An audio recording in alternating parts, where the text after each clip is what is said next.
Nessa aula, nós vamos introduzir classe de referenciais inerciais, considerar o princípio de Galilei, princípio da inércia. Então, vamos primeiro começar introduzindo no nosso espaço afino um referencial inercial. Vamos supor que esse referencial é inercial. Depois vamos dizer o que isso é. Então, vamos pensar que esse referencial é dado. E nesse referencial, nós temos um ponto P, cuja posição pode ser dada com vetor L. Então, esse referencial é equipado com uma base ortogonal de mão direita, sempre com a mão direita. Então, nós temos posição do ponto P no tempo, certo? Se nós temos essa posição, nesse ponto tem coordenadas x, y e z. Então, a gente pode escrever esse vetor com respectivos componentes ao longo do eixo x, y e z, i, j e k, certo? Então, o que aqui depende do tempo? Do tempo depende x, certo? Então, eu deveria escrever assim. Por que vetores unitários não dependem do tempo? Isso nós supomos desde o início que o referencial tem vetores fixos, né? Porque se vetores mudam no tempo, significa que tem já outro referencial, certo? A respeito ao qual nós consideramos mudança desses vetores. Então, sempre que nós consideramos o referencial dado, vetores da base são fixos no tempo. Então, o que muda a posição de cada ponto? Então, esse ponto pode deslocar ao longo de uma curva durante o tempo e tem posição ele que depende do tempo. Quer dizer, que depende do tempo são coordenadas. Então, esse ponto tem também velocidade, que é o quê? Projeção das velocidades no eixo x, y e z, certo? Quer dizer, velocidades ao longo desses eixos. Então, esse pode ser escrito como componentes de velocidade x, vy,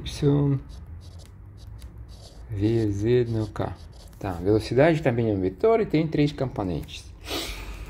Então, velocidade, às vezes a gente vai escrever, por simplicidade, derivada do vetor sobre tempo. A gente deve lembrar que nesse vetor somente as coordenadas dependem do tempo. E vetores da base tratados como constantes, certo? Então, essa é a nossa velocidade. De mesmo jeito, a gente pode introduzir a aceleração, que é o quê? Derivada da velocidade sobre tempo. Então, de novo, velocidade expandido em uma base, significa que depende do tempo, somente projeções da velocidade nos vetores da base. Vetores da base são fixos. Então, a aceleração também é a segunda derivada da posição sobre tempo. Então, nós podemos já descrever o movimento de um ponto P no nosso referencial. Mas eu falei que nosso referencial é inercial. O que significa isso? Referencial inercial, definição. Então, a gente pode definir referencial inercial, aquele no qual um ponto material. Então, nós introduzimos agora um pouco de física. E, como eu falei na aula da introdução, na mecânica, objeto, o ponto material é se distinguido por duas coisas: posição e a massa. Então, ponto material, quer dizer, ele tem massa e tem posição, e nada mais. Quer dizer, duas propriedades de acordo com a mecânica. Tem massa e posição. Então, esse ponto pode ser um objeto volumétrico, né? Nesse caso, por que a gente pode tratar ele como ponto material? Porque quer dizer, movimentos dele são assim que nós descartamos rotações desse corpo em torno, por exemplo, seu eixo. Descartamos isso, tão pequeno que não importa isso. E somente tratamos posição, por exemplo, do centro desse corpo, centro do volume. Depois a gente vai introduzir centro de massa, mas por enquanto só considerar o tamanho, característica, comprimento no ordem 3 é o volume característico desse objeto. Então, deslocamentos desse objeto, ele muito maior do que tamanho. Quer dizer, nós consideramos movimentos na distâncias muito maiores do que tamanho. Nesse caso, a gente pode considerar o corpo normal com o ponto material. Então, nós voltamos a essa situação que nós temos somente um ponto material que tem posição no espaço afino no ponto P, né? Tem posição aérea que depende do tempo e tem massa. E agora, definição do referencial inercial. Referencial inercial é aquele onde um ponto material sem influência externa mantém sua velocidade constante. Então, a velocidade não depende do tempo. Que velocidade é constante, aqui ponto, constante, ou sabemos que significa aceleração é zero. É constante também é vetor, eu não escrevo vetor porque então vetor.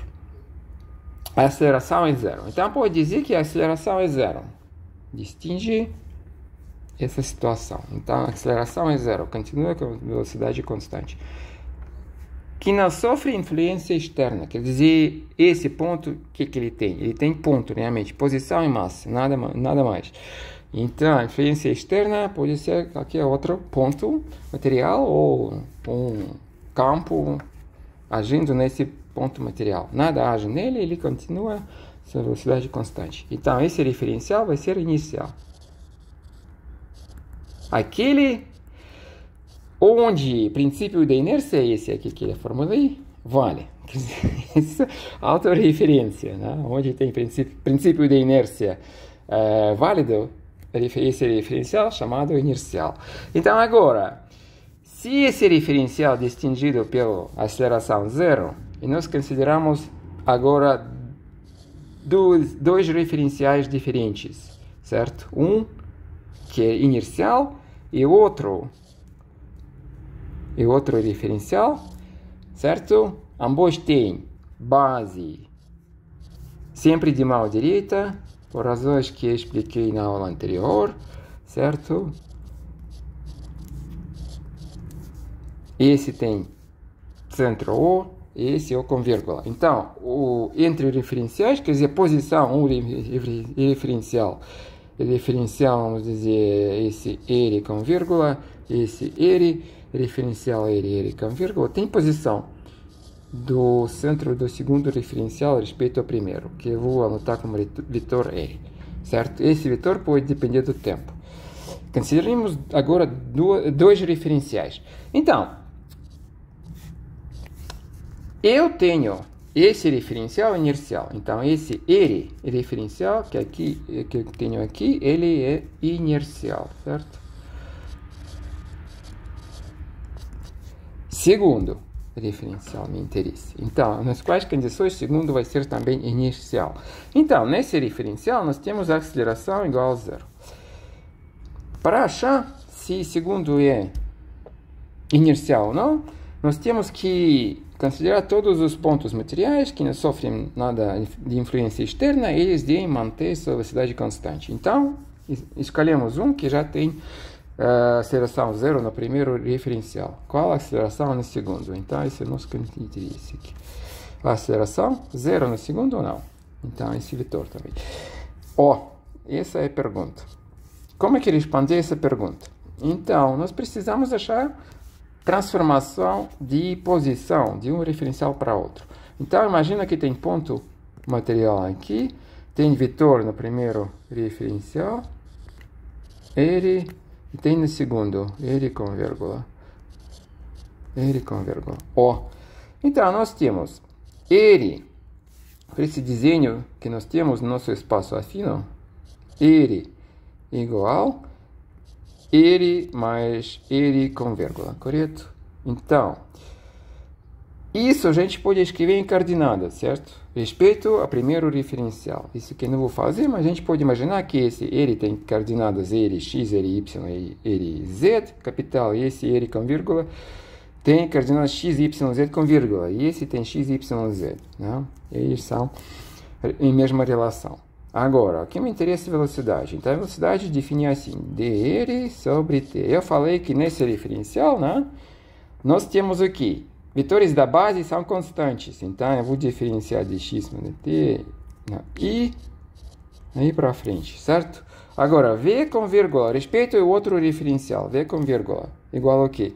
De mesmo jeito, dr com vírgula dt igual dx com vírgula dt. Observa que t é o mesmo, nosso espaço afino, né? De acordo com Newton, o tempo é invariante. Agora, a gente vai considerar o tempo invariante. Isso é implícito aqui. Então, ao mesmo tempo. Agora, definimos velocidade em um referencial no outro.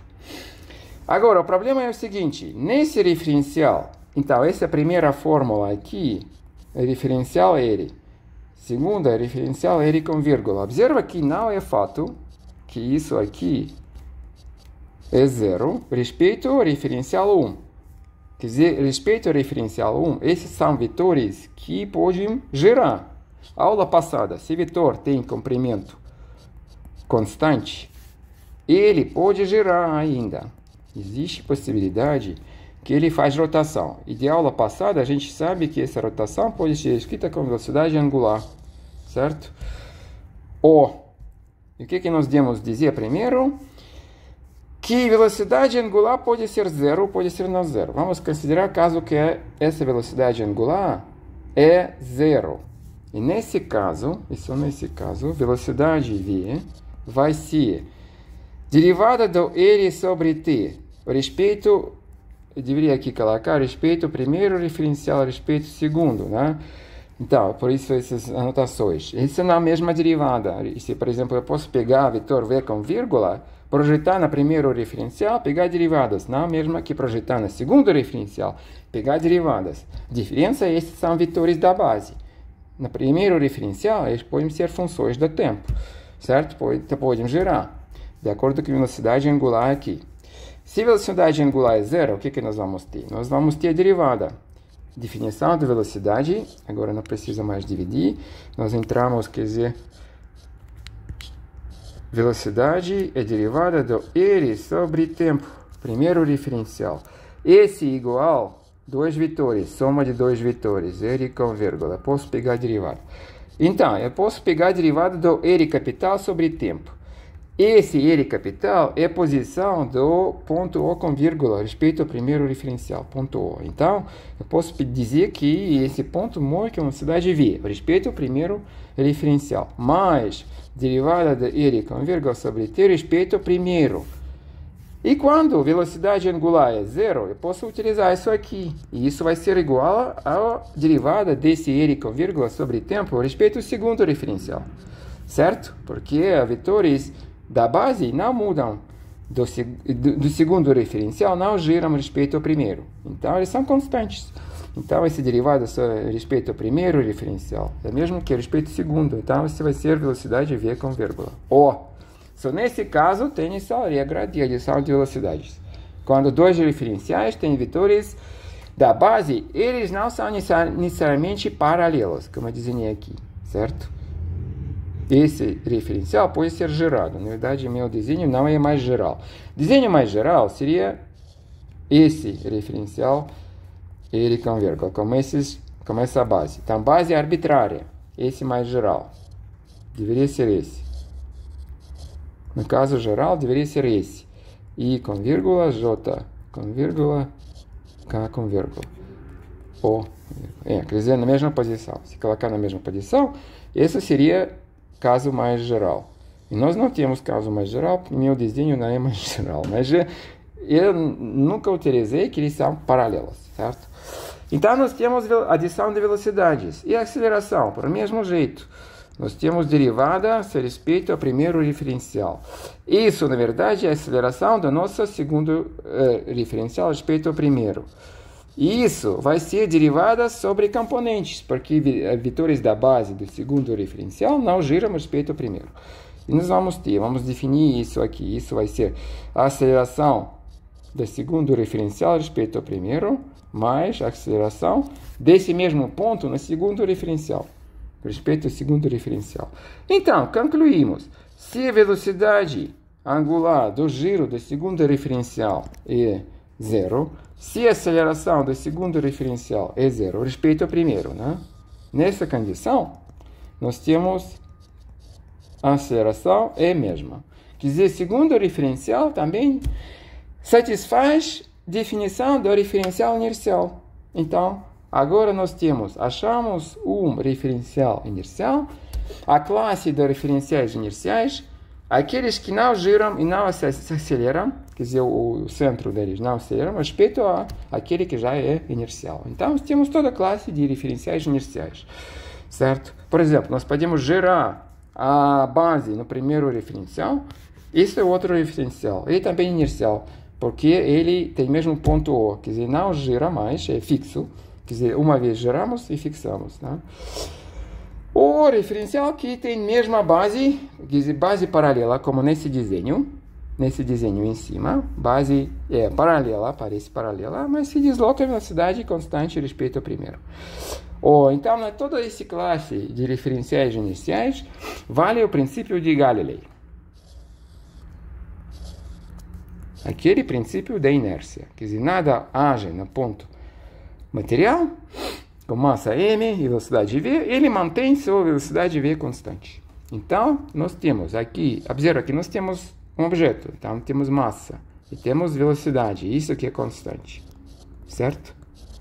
Basicamente, o princípio de Galilei é conservação de momento angular. Então, se chamar esse momento, momento linear, se chamar esse momento linear, isso que nós temos, momento linear, respeito ao referencial inercial, conservado se nada age no corpo, certo? Então, esse é o princípio de Galilei. Falando que objeto move com velocidade constante, quer dizer, você considera mesmo objeto, então a massa dele é fixa. Então, pode multiplicar o que já é constante, velocidade, por uma massa que também é constante. E temos outra constante. Chamamos esse momento linear. Massa do corpo, material, quer dizer, o ponto material na velocidade dele. Chamamos esse momento linear.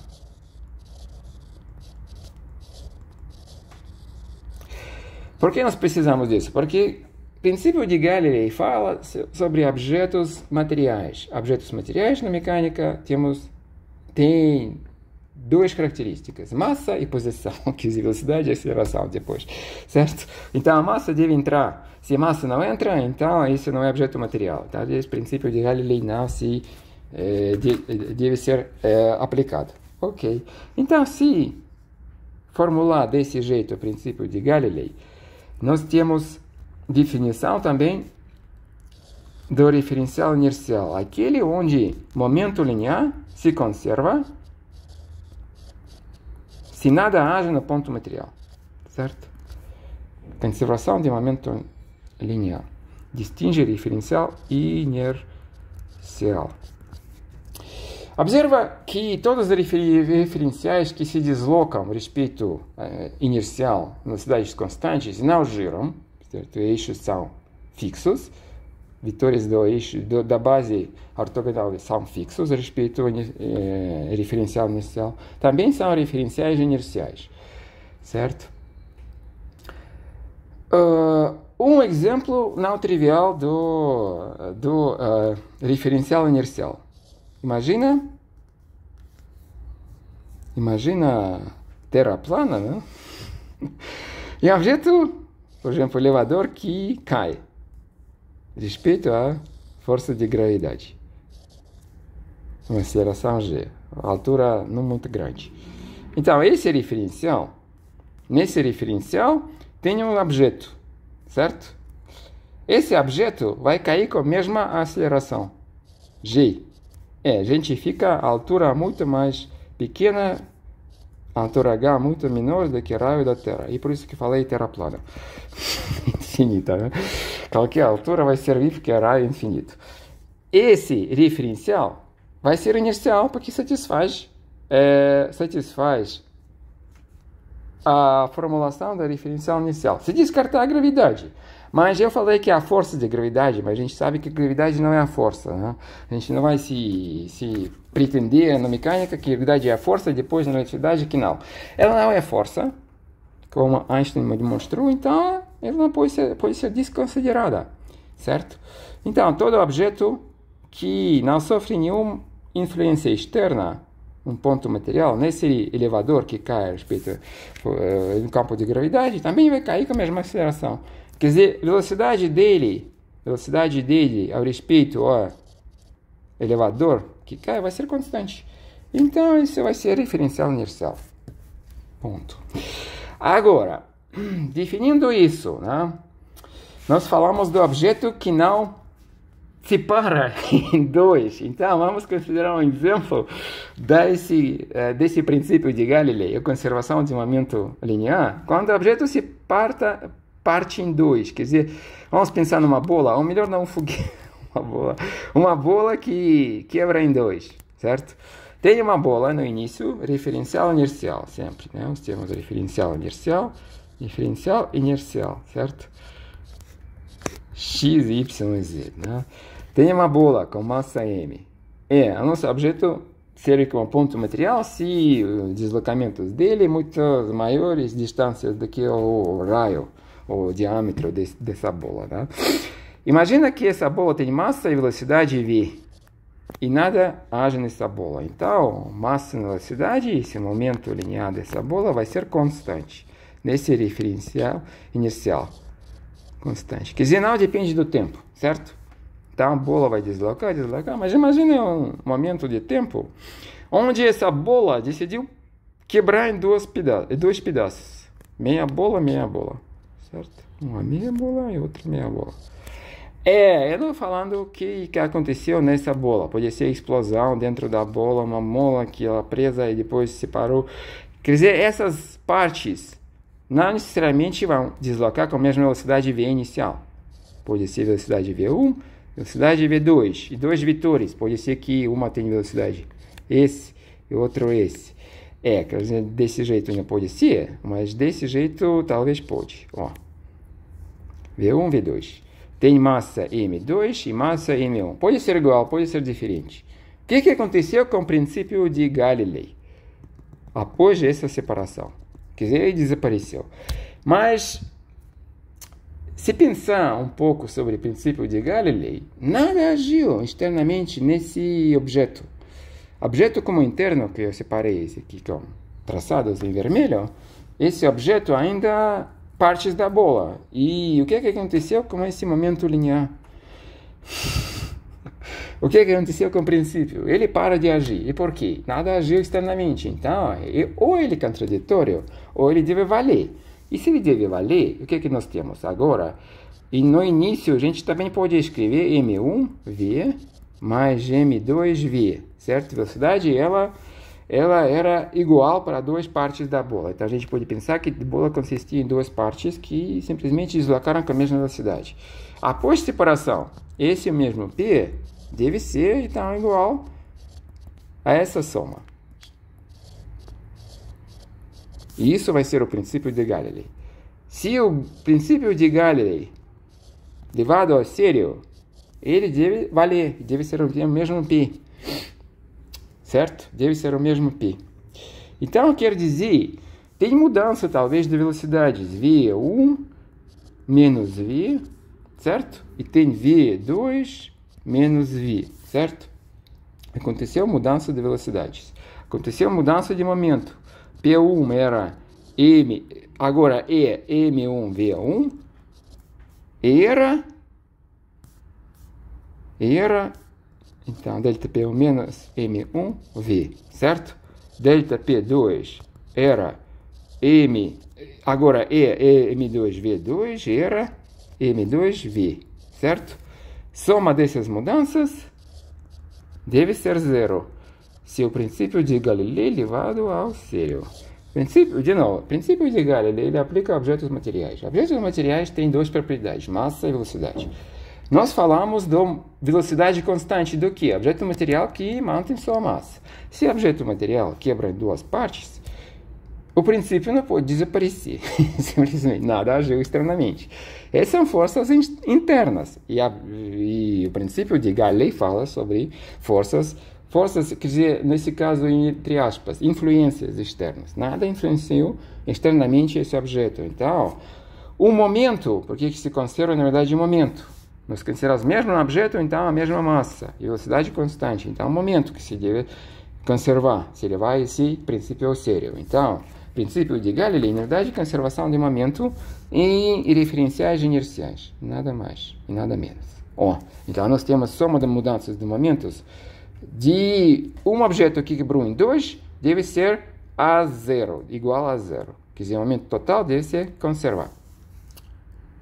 No início, t igual a zero e no t igual a t. Após separação, deve ser o mesmo momento. Isso é o princípio de Galilei. Depois, quando a gente vai introduzir as leis de Newton, a gente vai falar sobre leis de Newton, 3 leis de Newton. Uma lei de Newton inclui o princípio de Galilei, definição dos referenciais inerciais. E se o referencial inercial definido aplicando o princípio de Galilei, onde o princípio de Galilei é válido, nós temos embutido no princípio de Galilei, terceira lei de Newton, a gente vai ver. Terceira lei de Newton, porque esse conservação, o princípio de Galilei nada mais do que conservação de momento linear, e nada menos, certo? Então, na verdade, o Newton introduziu somente uma lei. E ele introduziu a força, isso que nós vamos tratar na aula seguinte. Então, por enquanto, o que nós fazemos agora? Nós introduzimos conjunto de referenciais equivalentes. Então, é assim que a gente deve pensar sobre referenciais iniciais. Classe de referenciais equivalentes. Equivalentes de ponto de vista, se não um referencial corpo P tem aceleração, corpo P tem aceleração A, qualquer outro ele tem aceleração A também. Referencial 1, referencial com vírgula, a mesma aceleração. E a aceleração, e isso que, quer dizer, pode mudar de acordo com influências externas, porque a gente sabe, tem esse classe de referenciais equivalentes definido assim, onde vale o princípio de Galilei.